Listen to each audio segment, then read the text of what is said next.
Alright guys, so this is the other half of my man cave. You probably didn't see it very well on the last couple of videos,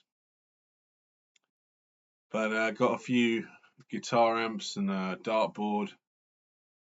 This is kind of where the magic happens. um, Today I'm going to do a quick talk on Brexit, seeing as though we're in England and it's been how many years since the vote, the historic vote, where it was narrowly won by the Brexiteers. I was going to give you a flavour as to what's changed over here in the UK, England in particular, and whether it's been a good thing or a bad thing. And I'm talking about me as a layman. I'm not talking about a politician's point of view or anybody else's. I'm just a run-of-the-mill regular guy who just has an opinion, and I don't watch much news. So I'll let you know what I think. But I've sort of started up my pipe a little earlier, but just want to fill up my Zippo because my lighter's broken, and so we'll get that started. But hope you guys are all okay, had a good day. Looking forward to Christmas because it's Christmas time nearly. I think we're the 16th of December, and hope you're all getting ready for Christmas wherever you may be. Okay, let's see if the good old Zippo, made in the US of A. That's what we like.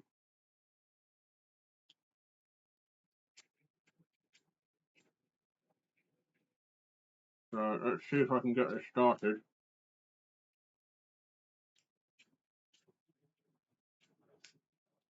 I put a new flint in there as well.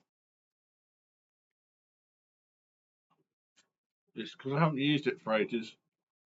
It's completely dry. Tell you what, I'll just get my matches. Hang on.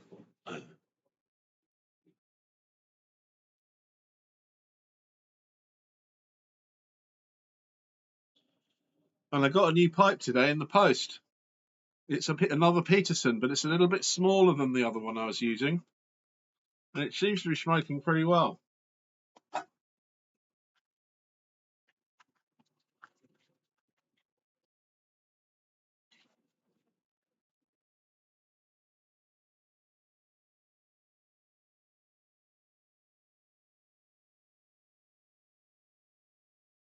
Oh my God. Hang on.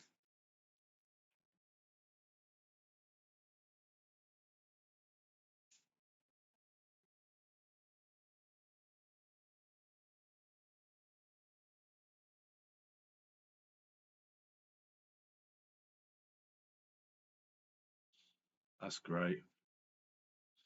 That's the good old cherry flavour I had the other day. So yeah, Brexit. I'll be honest.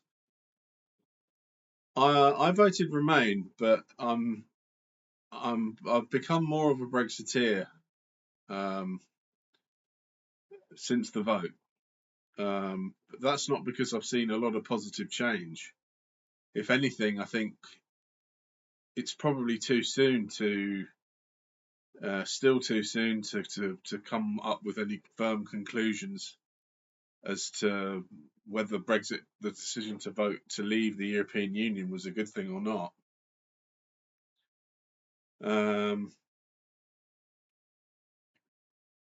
I mean, there's just so many external factors because obviously we've gone through COVID, we've gone through just the cost of living crisis. I think that's a global thing. I think prices have gone up across the board in the West, and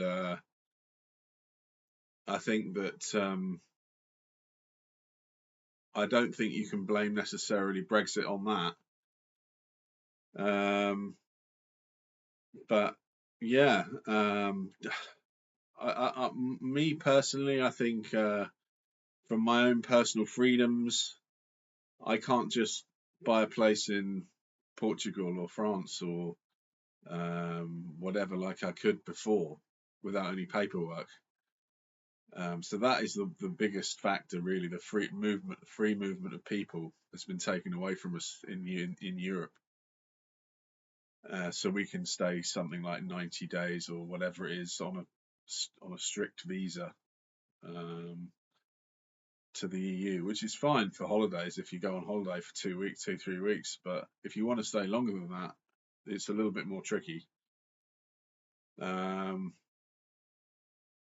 But my personal opinion as well is that I don't think the successive UK governments so far have really fully got behind the idea of Brexit.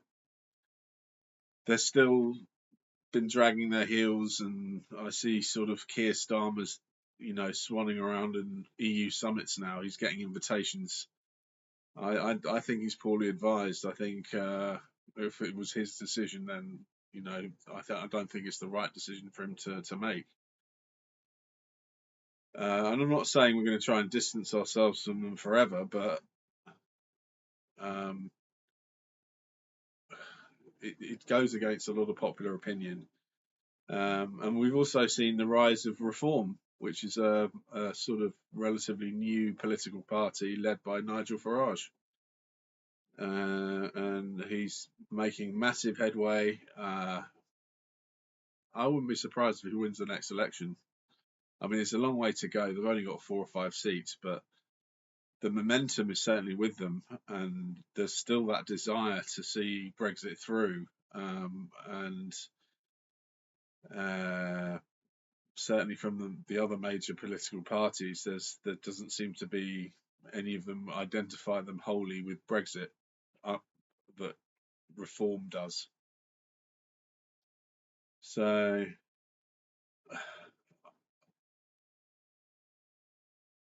I'm just trying to think other reasons, other factors, and sort of benefits that we've seen, and so far with it, it's hard to tell. We'd already retained control of the banks, so the Bank of England was always Bank of England. We already had our own currency, so wasn't like we were going to lose our currency as well. So that was already in place to take the strain of Brexit when it happened. But I think as well, we've now got sort of a Trump, a Donald Trump government coming in very soon. Oh, that's on the horizon. I think there's a lot of echoes between sort of Brexit and sort of Trump isolationism and putting America first and things like that. So I think we've got a lot in common there politically at the moment.